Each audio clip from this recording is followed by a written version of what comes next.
La Cátedra Rectoral Nelson Mandela es un espacio promovido por el rector de la Universidad Mayor de San Andrés, destinado a promover el desarrollo cultural, cívico y político, mediante la transferencia de conocimiento e información veraz entre ciudadanos y ciudadanas y grupos de nuestra comunidad. Casi un siglo de construcción de la democracia boliviana serán expuestos y analizados. El diálogo, la colaboración, la convivencia pacífica, el reconocimiento respetuoso del otro, el entendimiento y la reconciliación son los principios que guían la cátedra. Con expositores de excelencia, abriremos espacios de encuentro para personas de todo el país. Tendremos 20 módulos sobre democracia. Como todos los jueves, a esta hora, a la Cátedra Rectoral Nelson Mandela de la Universidad Mayor de San Andrés en La Paz. Esta es una transmisión destinada a formar parte del material para la consulta de ciudadanos, pero también de los alumnos inscritos en la Cátedra Nelson Mandela, que sirve como un servicio de formación cívica y política en temas de democracia. Hoy día, como las anteriores veces, vamos a tener una hora de transmisión referida a conocer, a escuchar y también a preguntar y a discutir, si cabe, sobre organizaciones y partidos políticos vigentes en Bolivia. Tenemos un invitado muy especial y quiero darle la bienvenida en nombre de nuestro rector, Óscar Heredia Vargas, que es la persona que auspicia este importante espacio, este importante servicio de formación ciudadana al servicio de la comunidad. Se trata de José Luis Bedregal.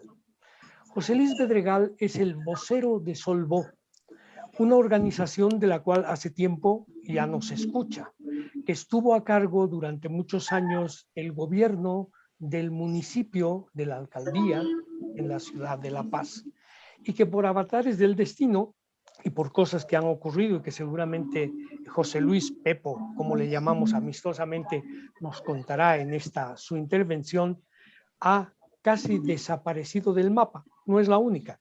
Hay otras con las que ha sucedido lo mismo, pero es una organización política que está vigente, que tiene personería jurídica y que puede, como otras, participar en la disputa electoral y en la política. Pepo, buenas noches. Es un gusto saludarte, darte la bienvenida a este espacio, a este importante espacio de la Universidad Mayor de San Andrés, y vamos a darte la palabra para que, tomándote el tiempo que necesites, nos puedas explicar qué está pasando con Solvó, tú que eres el vocero oficial de esa organización. Adelante, buenas noches. Muchísimas gracias, Julio. Un saludo y agradecimiento a la universidad, esa querida Universidad Mayor de San Andrés, por supuesto a su primera autoridad, al rector Óscar Heredia, a la Cátedra Nelson Mandela, que creo que se constituye en un espacio más que necesario, creo estratégico en este momento para la historia del país, que necesita una profunda reflexión de carácter político, necesita generar ideas para recibir el bicentenario de nuestra patria amada con ideas, con visiones. Entonces, creo que este escenario de la academia, y un saludo también, por supuesto, a todos quienes están acompañándonos y que son parte además de la cátedra, un afectuoso saludo. Y por supuesto, Julio, a ti agradecerte también en lo personal por la invitación de la cátedra. Bueno, pues te veo con la polera del Tigre, así que le deseamos al Tigre lo mejor hoy por la noche. Hoy todos somos el Stronger. Te interrumpo, Pepo. Es verdad, yo me he puesto hoy la polera del Tigre porque mi querido Tigre juega en la Libertadores de América. Como yo les digo a mis amigos bolivaristas, ustedes no se saben cómo se siente eso, pero si quieren les explico, y se enojan un poco conmigo. Venga, perdón la interrupción, adelante, por favor. No, al contrario, ayer nos pusimos, creo todos, la camiseta de Independiente Petrolero de la capital. Creo que hizo un gran partido contra Emelec, pero le faltó un poquito de suerte en los últimos minutos, en el último minuto más bien. y bueno, pues hoy esperamos que nuestro querido Tigre saque un gran resultado. Pero bueno, te decía y les decía, es un espacio importante y en lo personal creo que la experiencia de esta organización política, Sol.bo, Soberanía y Libertad para Bolivia, es una experiencia que puede servirnos absolutamente a todos, más allá de la identificación política, la identificación ideológica, para escudriñar y entender qué está pasando en el escenario político actual de nuestro país.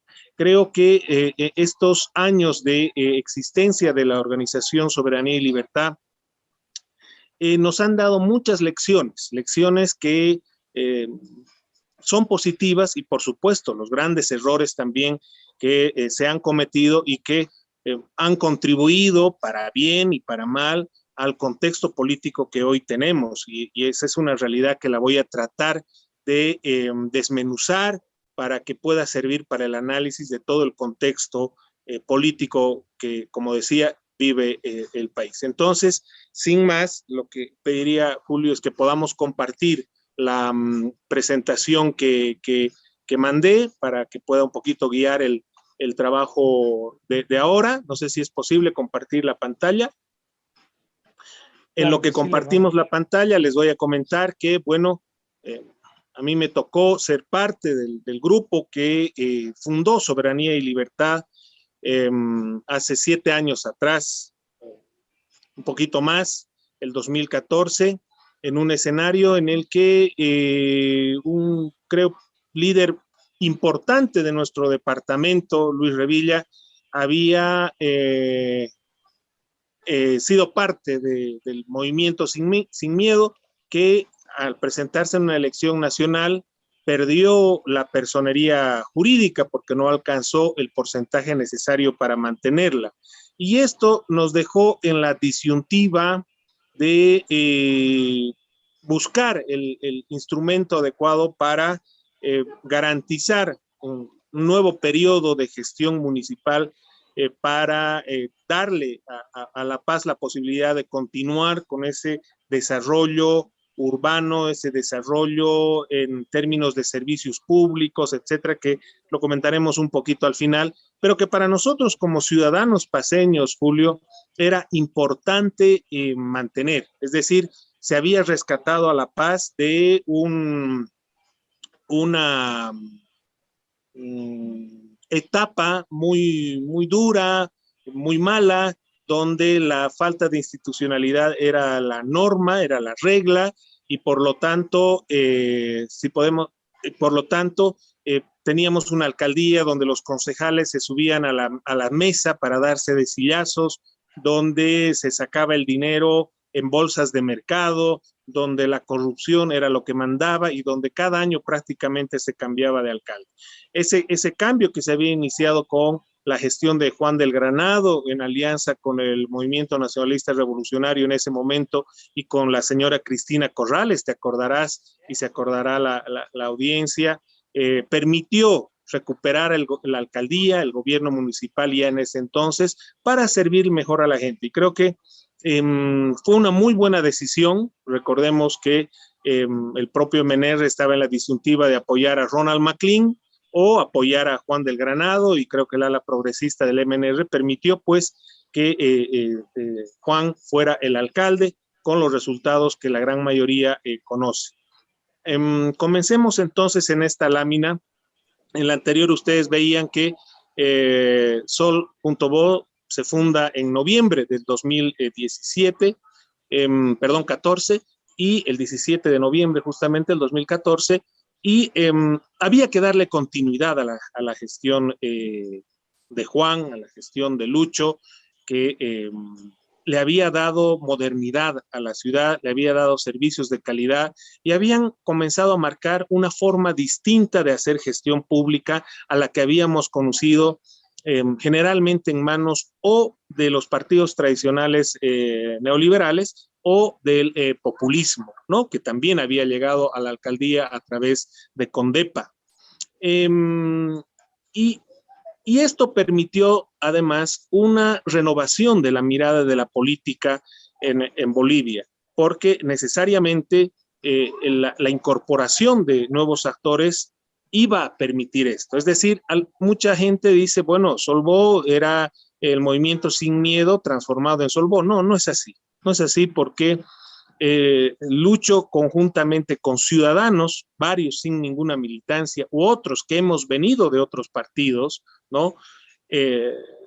Trabajamos en la visión de lo que iba a ser soberanía y libertad, en qué es lo que iba a representar, qué es lo que queríamos de esta organización ciudadana. Además, hay que recordar esto, no es un partido político, y esto es importantísimo, Julio, no es solamente una denominación, porque nosotros pensábamos en ese momento y pensamos ahora que la participación ciudadana era vital, que las viejas formas de militancia habían terminado, que el mundo había cambiado y el ciudadano no debía estar amarrado, sujeto, aprisionado a un carnet de militante, y que más allá de la militancia tenía derecho a participar, a representar causas, a participar de manera directa en la política boliviana. Esa fue una primera ruptura importante. Es decir, no nos reunimos para fundar un partido político, nos reunimos para fundar una organización ciudadana, sin exigirle a nadie que sea militante de Sol.bo.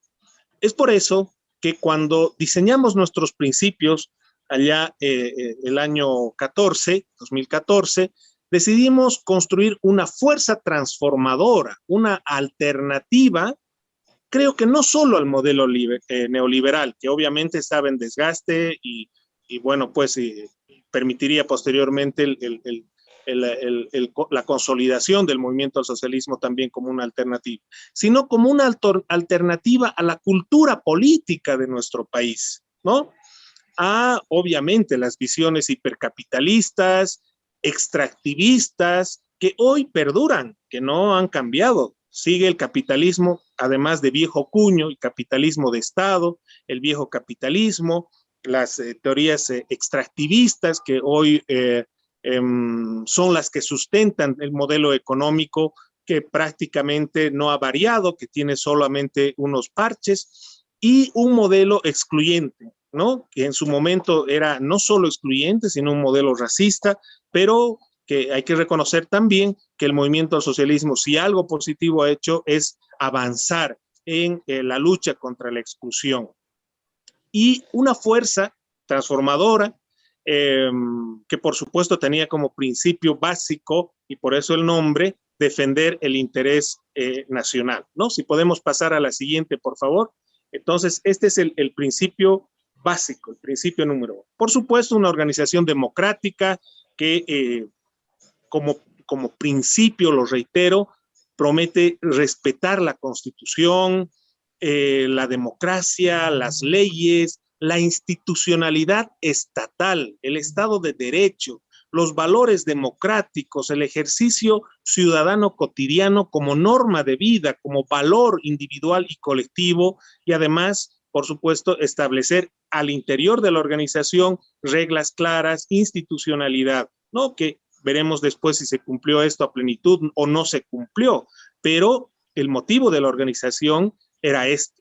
¿Y por qué el valor de la institucionalidad? Porque si no hay institucionalidad, y cuando digo institucionalidad me refiero a el respeto a los órganos del Estado, a las leyes, a todo el entramado normativo y a las instituciones no formales, que es lo que hoy Bolivia no tiene.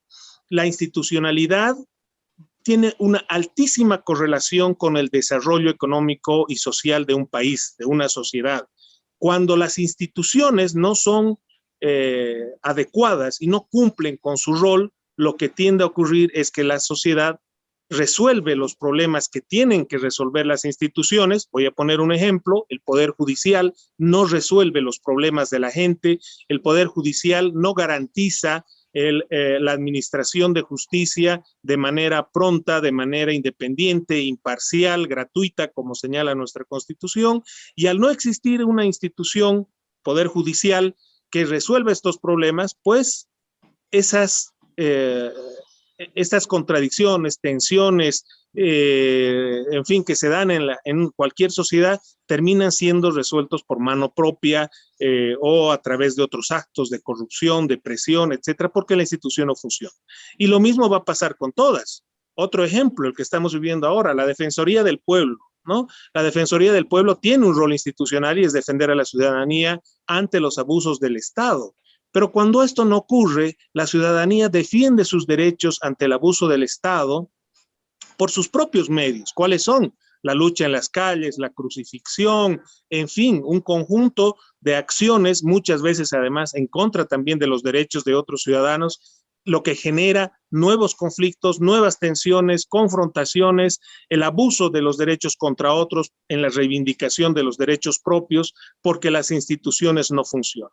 Creo que estos dos ejemplos bastan para entender por qué la necesidad de plantearnos como un principio democrático la necesidad de construir institucionalidad, que no es un problema de ahora, es un problema que arrastramos desde la fundación de la República en 1825 y como herencia también de la cultura organizacional que nos dejó la colonia. Eso, más allá de cualquier chauvinismo, es una realidad sociológica que se da en todos los países que han sido colonias con un carácter extractivista. Lo que no ocurre en las colonias que han sido productivas, esencialmente agrícolas, etcétera, que construyen institucionalidad.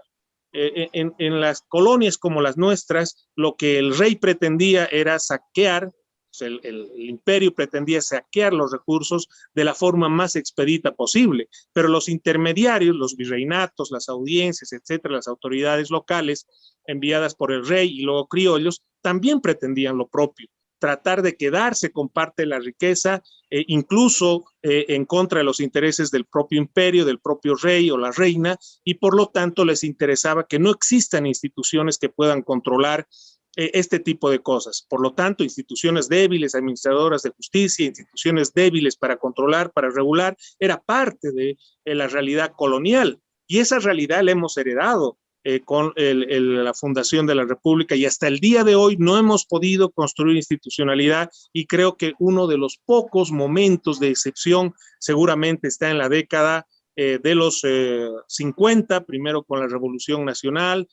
Por supuesto que hay otros periodos anteriores con atisbos de intentos de construcción de institucionalidad y en los años 90 con los gobiernos de esa década que trataron de construir institucionalidad con el apoyo de organismos internacionales, los esfuerzos del presidente Paz Estenssoro, Sánchez de Lozada, del presidente Jaime Paz Zamora y otros que tal vez se me escapan en este momento, pero que son las excepciones que confirman la regla. No se olviden que en ese momento gozamos de instituciones fuertes, poderosas, como el Tribunal Supremo Electoral, como la Defensoría del Pueblo, justamente, como el INE, el Instituto Nacional de Estadística, en fin, la Contraloría, que gozaban del respeto, de la confianza de la ciudadanía. Y eso es vital para la construcción de un Estado, para la construcción de un país con una sociedad que es capaz de avanzar sin tener que preocuparse por resolver con su propia mano las contradicciones de cualquier sociedad. Si vamos a la siguiente, por favor. La visión, trabajar y promover la equidad de género, sin duda alguna. Creo que la lucha contra el patriarcado, la lucha por la equidad de género ha tenido en Solvó una de las expresiones más honestas y sinceras en este trabajo y creo que avanzamos muchísimo porque llegó un momento en que el liderazgo femenino de Solvó, un liderazgo joven, era mayoritariamente femenino, como en el caso del Beni, que es una región con mucho machismo. La siguiente, por favor. Entonces fue un principio que abordamos con absoluta honestidad y no como solamente una bandera discursiva que tenían, por supuesto, otros partidos. Otro elemento que nos distinguió de sobremanera ha sido una vocación absoluta y una identidad absoluta por el tema medioambiental. La militancia por la defensa de nuestro medio ambiente en todas las regiones, en la Amazonía, en el altiplano, en los valles, bajo una convicción de que proteger nuestro territorio, proteger nuestro medio ambiente es fundamental si queremos pensar en el largo y en el larguísimo plazo. Pensar en que las futuras generaciones pueden tener una oportunidad de desarrollo más allá del fácil argumento del extractivismo que marcó nuestra historia, reitero, en la época de la colonia y por supuesto en la época republicana. El humanismo con que conformamos nuestra organización, con el que organizamos nuestra agrupación ciudadana, pues está, creo que demostrado en todas las acciones que hemos acometido, no solo en la gestión pública, sino en nuestras posiciones políticas. Si podemos pasar a la siguiente.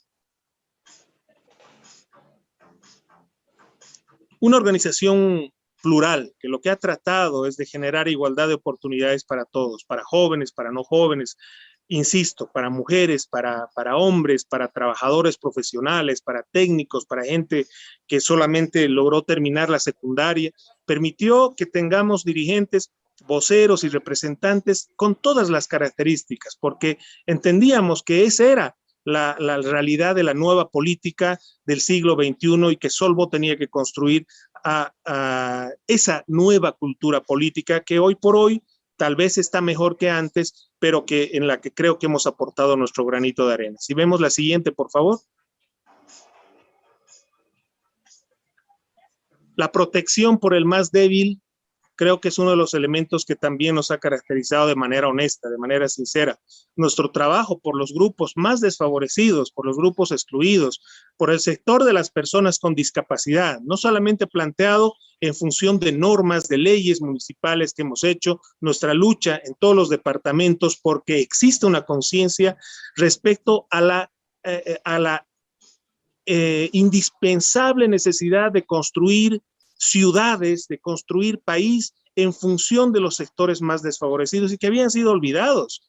Recordemos que fue La Paz, la primera ciudad que comenzó a trabajar bajo una visión de desarrollo inclusivo para las personas con discapacidad. Hoy por hoy sigue siendo la ciudad con más valores de inclusividad para este sector, ¿no? Tenemos un desarrollo urbanístico que piensa en las personas con silla de ruedas, piensa en las personas no videntes, piensa en las personas con dificultades acústicas, etcétera, etcétera. Nuestros centros de desarrollo social, de atención a estos sectores en cada uno de los distritos, así lo demuestran. O nuestro servicio de salud de calidad para la gente que no tiene recursos, servicios de salud que no tienen que ser paupérrimos, que no tienen que ser indignos, que tienen que ser tan dignos como para los ciudadanos que tienen los recursos económicos para pagarse una clínica privada. Y por eso construimos hospitales de altísima calidad, con profesionales de altísima calidad, donde uno ingresa y piensa que está en un hospital privado. Porque nuestra decisión fue trabajar para los más débiles. ¿Dónde se hicieron los barrios de verdad? Donde más necesidad había. ¿Por dónde circula el Puma Katari? No circula. Fue creado esencialmente para los barrios más pobres. No circulaba ni circula esencialmente en los barrios donde los ciudadanos tienen más recursos. Los servicios, los centros de salud, ¿dónde están? En los barrios donde están las familias con menos recursos económicos. Por eso, esa vocación la plasmamos en políticas públicas, ¿no? Y para todo eso, querido Julio y la gente que nos sigue, hemos creído firmemente en la valoración de la función pública, en contar con funcionarios, en contar con especialistas de alta calidad, de altísima formación, con poca movilidad al interior del gobierno municipal, formados dentro y fuera del país con los recursos propios del gobierno municipal para que tengamos expertos en las distintas áreas que hoy por hoy, Julio, lamento que la gran mayoría de ellos no permanezcan en el actual gobierno municipal, sabiendo que son recursos humanos de altísima formación, de altísima capacidad. ¿Dónde están ahora? En los organismos internacionales. Están en los organismos internacionales y es una lástima porque deberían seguir prestando sus servicios al actual gobierno municipal más allá del cambio político que se hubiera dado. Si vemos la siguiente.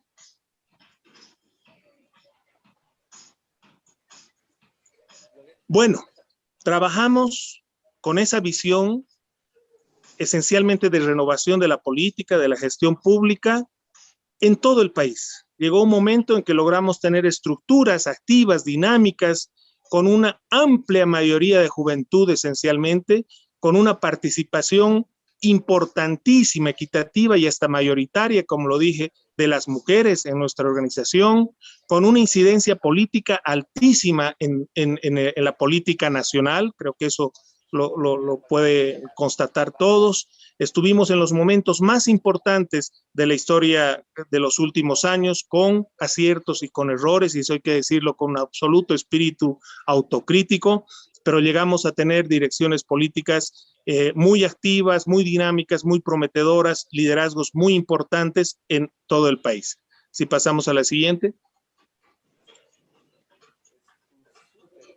Pero esto no era suficiente. Y he querido comenzar con los principios y desarrollarlos. Seguro me ha tomado más de la mitad del tiempo que iba a utilizar, porque viene ahora el momento de hacer la evaluación, ¿no? Todos estos principios nos permitieron lograr lo que acabo de decir, tener una organización política dinámica, viva, fortalecida, con mucha proyección en todo el país. Sin embargo, los hechos históricos que se dieron en los últimos años nos llevaron de tumbo en tumbo, digo yo, y este es un criterio personal, porque cuando habíamos planteado toda esta renovación de la cultura política boliviana, la necesidad de recuperar la democracia plena ante los abusos, atropellos y atentados contra la democracia que se estaban produciendo bajo el régimen del señor Evo Morales, nos obligaron a pasar de esta visión estratégica a una visión de coyuntura para salvar la democracia del país. Y cuando dijimos vamos a renovar la política, Julio, terminamos sentados con la vieja política en la misma mesa, tomando decisiones con la vieja política, lo que nos llevó por errores nuestros, y cuando digo nuestros, de la dirección política de Solvo, donde hemos tenido la mayor responsabilidad en los errores, porque toda esta dirección política nacional, con mucha gente joven, creo que no tiene el mismo nivel de culpa sobre los errores cometidos, y la militancia, los simpatizantes, toda esta gente que hizo un trabajo brillante en todo el país para un proceso de recolección de firmas donde reunimos más de 163,000 firmas en los 9 departamentos que después fueron escamoteadas por el Tribunal Supremo Electoral, que se rehusó a darnos la personería y nunca nos mostraron las pruebas de lo que ellos utilizaron para justificar el no darnos la personería nacional. Pero toda esa gente, esa militancia, esos simpatizantes que trabajaron tan duro y que tuvieron la valentía de enfrentarse a la política tradicional, por supuesto que no tiene la responsabilidad ni la culpa de los tremendos errores que nosotros cometimos, ¿no? Errores que por acción o por omisión nos llevaron a pagar una factura altísima, y esa factura, por supuesto, es el debilitamiento, el desbande de nuestra organización ante un sistema de partidos que está en una absoluta crisis. Hoy no hay partidos políticos en el país. Existe, por supuesto, una federación de gremios que es el MAS, no es un partido político tampoco, pero en la oposición, tal vez yo exagere, pero creo que no existe nada, porque se han dedicado más de 16 años a destruir el sistema de partidos políticos, y Solvo no ha sido la excepción. Solvo, sumado sus errores, los errores que cometimos en un proyecto que era prometedor al construir y fundar Comunidad Ciudadana, porque hay que recordar que nosotros, junto a Carlos Mesa y su equipo, fundamos Comunidad Ciudadana, construimos Comunidad Ciudadana, pero luego yo creo que las limitaciones de quienes estuvimos al frente de Comunidad Ciudadana en su momento, pues nos llevaron a que el proyecto no prospere. Terminamos separándonos por, creo, objetivos muy pequeños, y finalmente terminamos metiendo la pata, diría yo, apoyando un proyecto que no llegó a ningún lado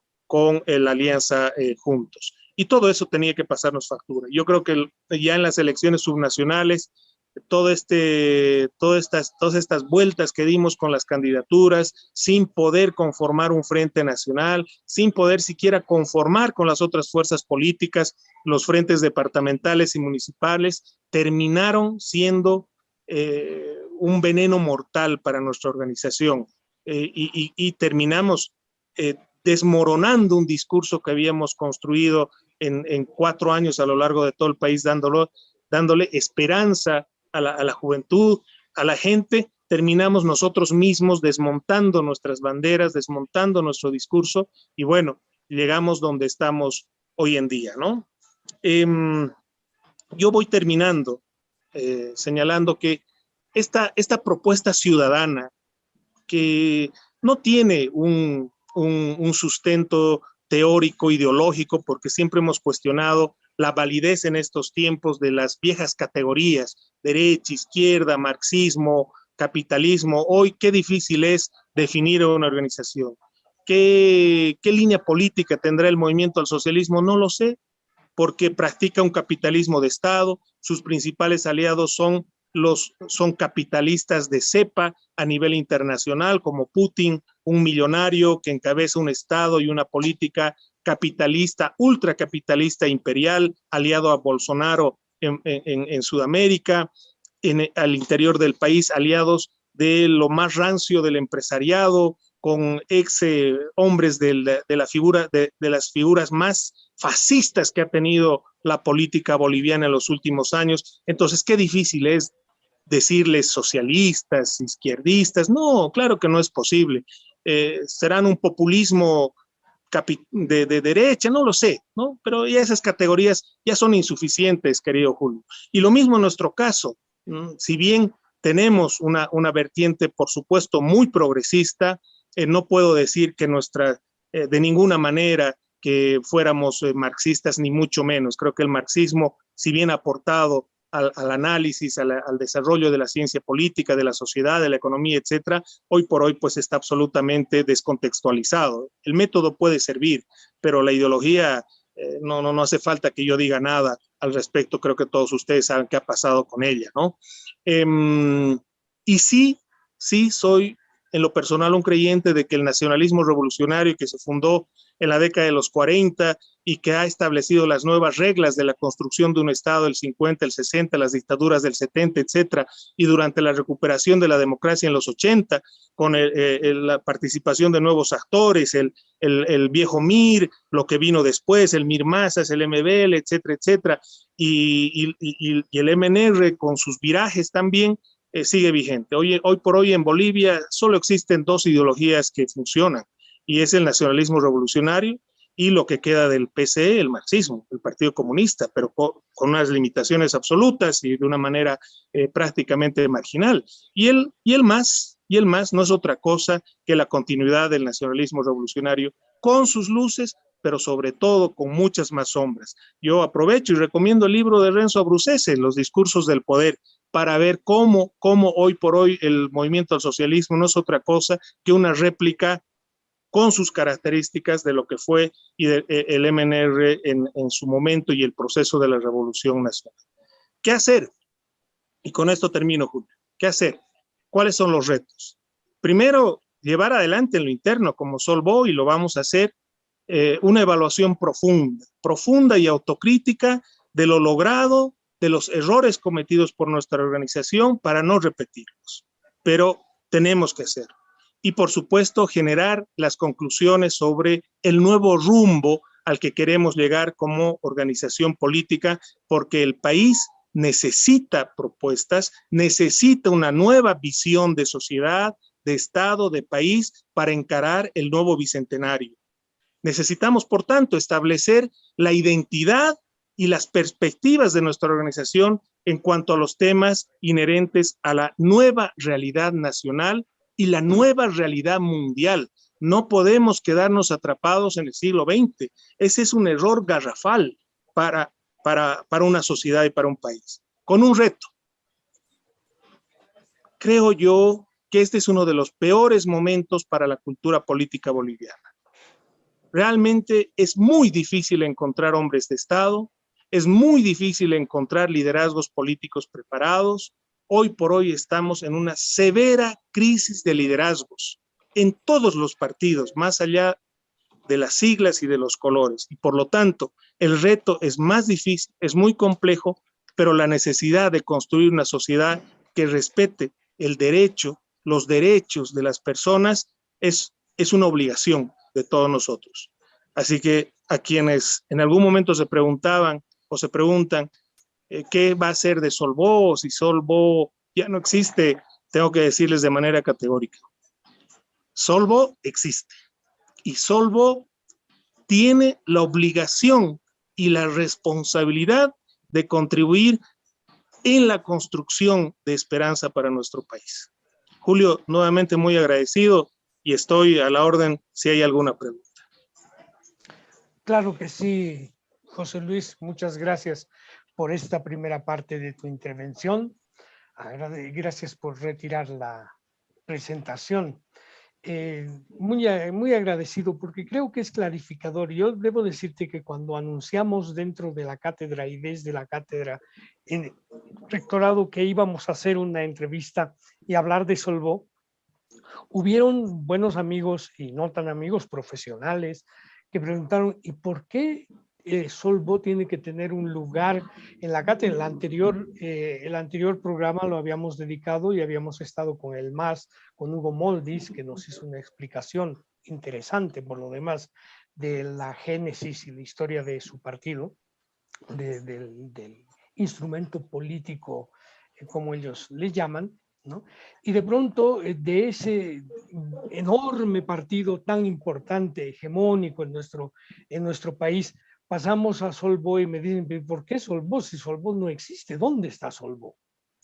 Y mi respuesta fue decir, mire, en la Cátedra Nelson Mandela tenemos preparados espacios de aquí hasta noviembre donde van a participar y vamos a escuchar la voz de todos los partidos políticos que tienen una presencia legal, tienen una personería jurídica habilitada en el país, tanto nacionales como algunos que son regionales o locales y que son importantes, y que por eso no podía faltar, desde luego, ni Solvó ni otros que van a venir en el camino.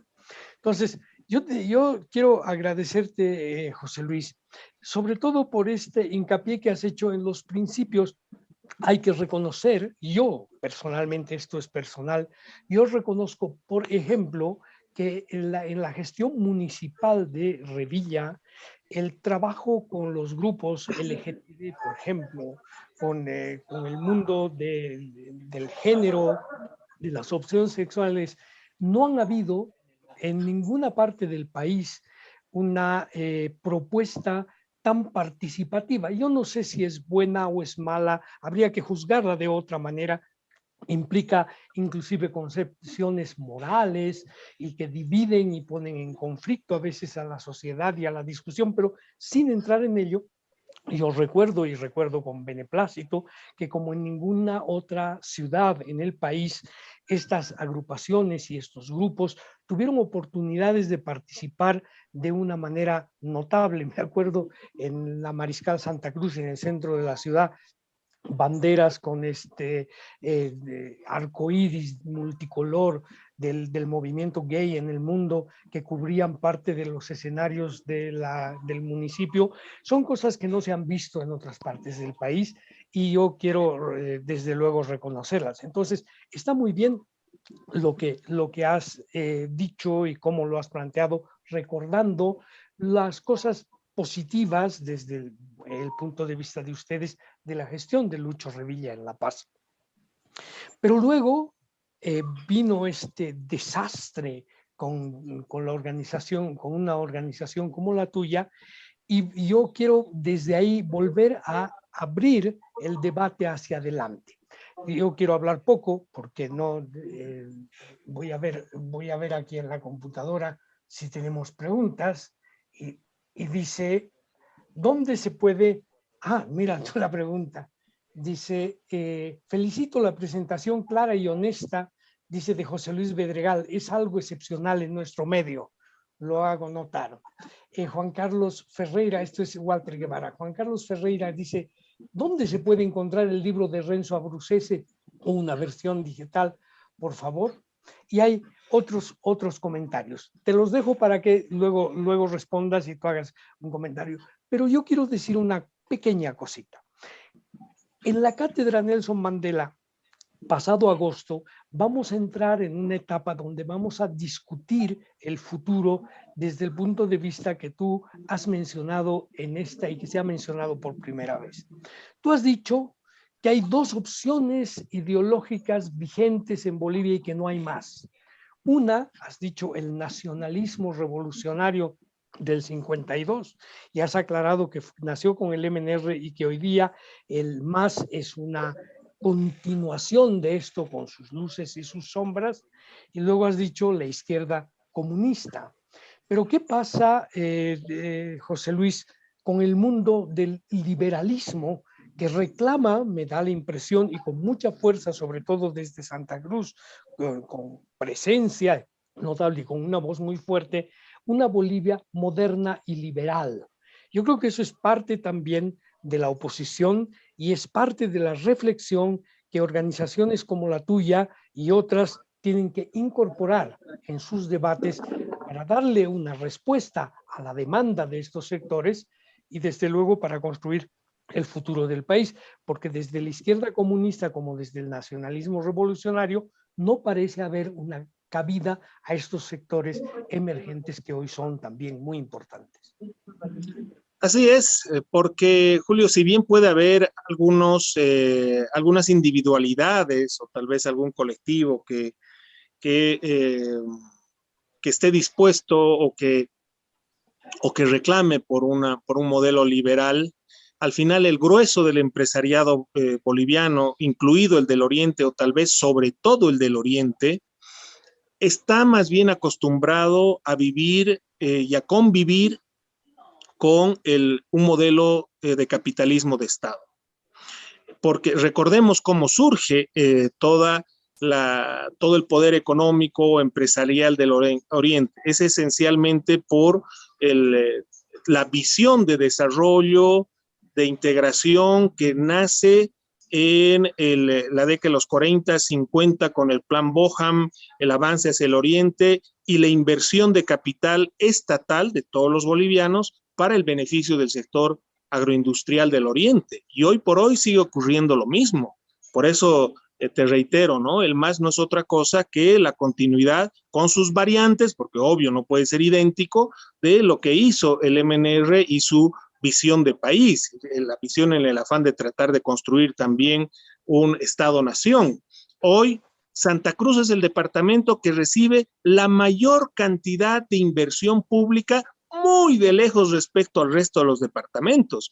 ¿Quiénes se beneficia? Se beneficia esencialmente la agroindustria, el gran empresariado, el sistema financiero del Oriente. O sea, este crecimiento inaudito de Santa Cruz tiene mucho que ver con esta visión de desarrollo que no ha cambiado desde la Revolución Nacional, primer elemento.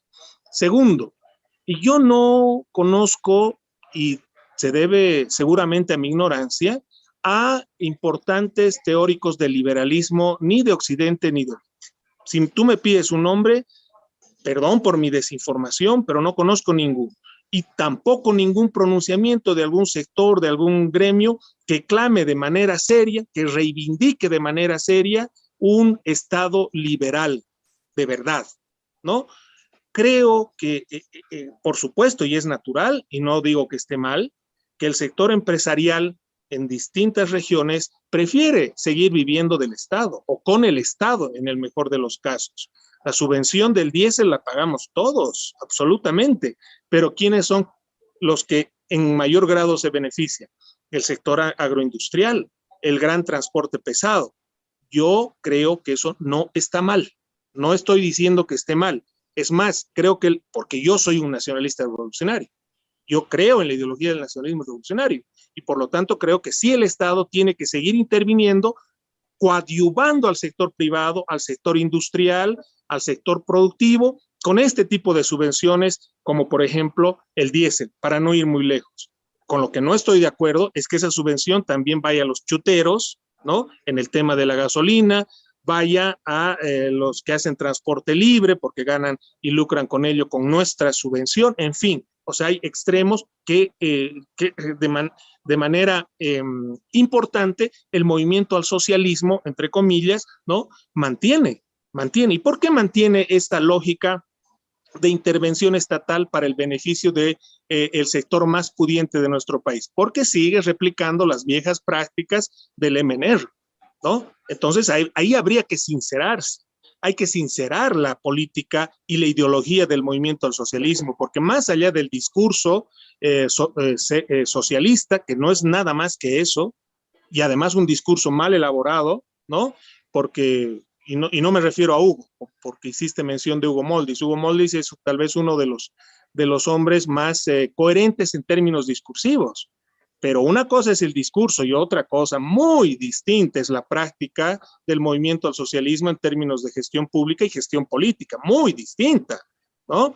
Que ellos apuesten por un capitalismo de Estado que viene de la década de los 50, por favor. ¿Cómo es posible entender que el Estado, con los recursos públicos de todos nosotros, ponga empresas para competir con los propios ciudadanos de su país? Un ejemplo, la fábrica, la ensambladora de computadoras, Quipus. Pero a ver, si el Estado no le puede dar empleo a sus ciudadanos y los ciudadanos con sus propios esfuerzos emprenden iniciativas, compran las partes de computadoras, las ensamblan y las venden en el mercado informal, unos con factura y otros sin factura, porque no hay empleo en nuestro país y hacen ese esfuerzo de emprendedurismo. ¿Cómo es posible que el Estado vaya y les monte una empresa para competir deslealmente?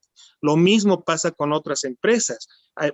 Podemos ver EVA, ¿no? La empresa de alimentos que vende jugos, compite contra los emprendedores que no tienen ese capital, que no tienen ese flujo financiero, que además no es por que sean empresas exitosas, sino porque funcionan con el dinero de los bolivianos. Entonces, yo no percibo, estimado Julio, que existe en nuestro país una reivindicación liberal seria, coherente, consistente, no la identifico y por eso creo nomás que si en términos teóricos solamente están vigentes el Partido Comunista reducido, marginal, con su discurso marxista, en general todo lo demás es pues nacionalismo revolucionario con toques discursivos de otra línea, nada más. Y entonces Pepo, para terminar y volviendo a Solvó, en ese panorama que acabas de describir, ¿no?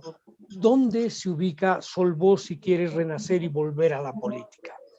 ¿Cuál es la posición? ¿Estamos en el nacionalismo revolucionario con Solvó? ¿Estamos en el marxismo o dónde estamos? Porque ese abanico como que lo cierras mucho sin dar oportunidad mucho a otro tipo de alternativas que se puedan proponer. Claro, es una realidad que creo que es incontrastable, más allá de que nos guste o no nos guste.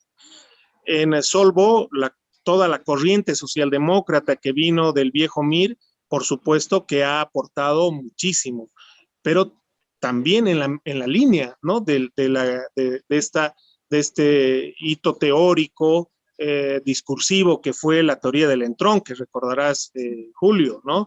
La teoría del entronque que planteaba seguramente la modernización, la remoción, la actualización del nacionalismo revolucionario, que no se pudo dar, no se dio, pero que hoy nuevamente necesita ser repensado, ¿no? Si hay, creo que el país difícilmente hoy va a transitar hacia una economía liberal que tuvo en el último tiempo su momento cumbre con el gobierno de Gonzalo Sánchez de Lozada, más bien con el gobierno del doctor Víctor Paz Estenssoro y el 21060, que trató de tener continuidad con el gobierno de Sánchez de Lozada, pero creo que hoy las condiciones sociales y políticas difícilmente van a permitir transitar hacia otro modelo. Imagínate si no solo este gobierno, cualquier gobierno plantea la eliminación de los subsidios a los combustibles, a la gasolina, al diésel, es imposible, ¿no? Lo que tenemos que hacer, querido Julio, en el marco de este escenario, de esta realidad, que yo estoy dispuesto a debatir, por supuesto, con quienes corresponda y estén interesados en ello, lo que tenemos que construir es Estado, es institucionalidad, ¿no? Podemos construir los modelos, discutir los modelos, podemos hacerlo, pero más allá del modelo que finalmente uno decida o el pueblo boliviano mayoritariamente decida que es el correcto para afrontar el siglo XXI, sin institucionalidad, ningún modelo va a salir adelante, ninguno absolutamente, porque si no tienes un poder judicial que administren las controversias de una sociedad, no existe democracia. Si no existe un Tribunal Supremo Electoral que te garantice un proceso de renovación democrático transparente de participación ciudadana, no existe democracia. Y si no existe democracia, aquí no hay un modelo que valga, simplemente va a imperar la voluntad del rey de turno, del dictador de turno, del autoritario de turno.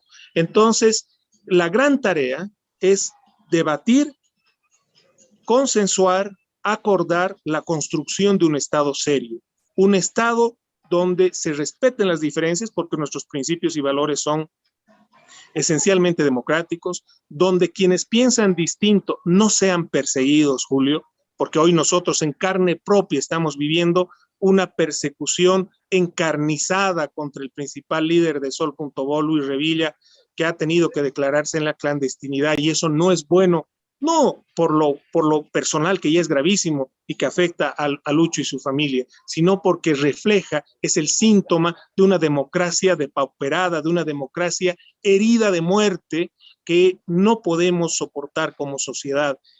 No podemos seguir así. La falta de institucionalidad y la falta de democracia van de la mano, tienen una altísima correlación con la pobreza, la desigualdad y las diferencias entre los que tienen y los que no tienen. La pandemia, Julio, nos lo ha demostrado. La gran mayoría de los niños en Bolivia no han podido, han perdido la posibilidad de educarse porque no había ninguna posibilidad de que tengan acceso al Internet. Y otros, nuestros hijos, que sí han tenido ese inmenso privilegio de seguir educándose porque tenían acceso al Internet. Ese tipo de sociedad no va a avanzar a ningún lado.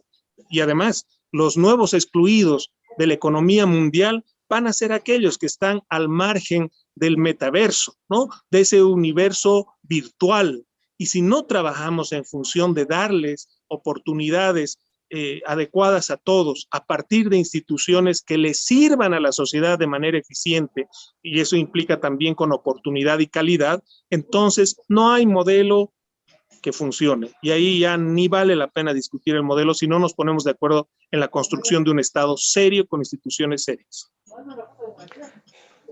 José Luis, ha sido esta una intervención muy importante. Creo que ha sido clarificadora, no solamente sobre qué ha pasado con Sol.bo y si sigue existiendo y hacia dónde va, cosa que te agradecemos desde la universidad. Creo que esto va a quedar como un documento para que la gente a lo largo de este año lo vea, lo analice y lo estudie, sino que además, y al final de tu planteamiento, ha quedado plantada una bandera, la bandera de la institucionalidad democrática. Hay que repetirlo y hay que reafirmarlo. Te agradezco por ello. Ya hemos cumplido con esto 3 entrevistas. La primera ha sido con Creemos, con Centarrec, la segunda con el MAS, con Hugo Moldis, y esta tercera contigo, José Luis Bedregal, de Sol.bo. Estamos recopilando y vamos a tener este material a disposición del público. Creo que esto ha sido muy clarificador. Agradezco a ti, a la gente que ha escrito en sus comentarios y sus preguntas, que tú las puedes ver en el YouTube, donde hemos transmitido esto en directo, y a tiempo de darte las gracias a ti y a todos los que nos están viendo y los que nos van a ver, en nombre del rectorado de la universidad y de nuestro rector, Óscar Heredia Vargas, que hace posible estos espacios.